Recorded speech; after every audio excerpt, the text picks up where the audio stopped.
Meanwhile, House and Senate Republicans are fast-tracking bills that would make it easier to get a handgun in North Carolina and allow them in more places.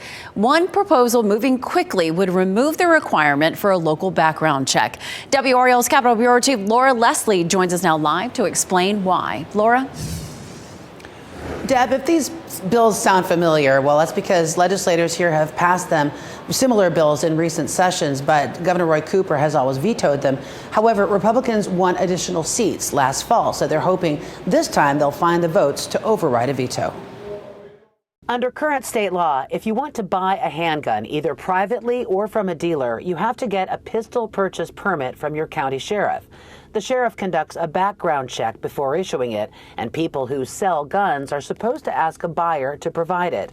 Senator Danny Britt says it's an antiquated system that started as a Jim Crow law to keep guns out of the hands of black citizens.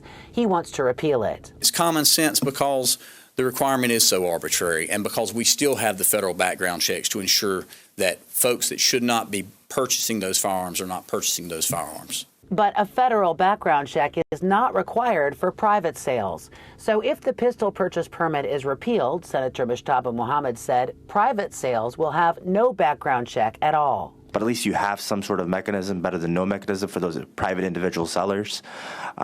Because bad things could happen. We see it on the national news every day. We saw what happened in Michigan just last night. Anti-gun violence groups oppose the bill. Jennifer Burrows with Moms Rising says the sheriff's background check can catch things the federal check can't, like pending charges. We see the shootings taking place in our schools, malls, clubs, homes, and other places every day.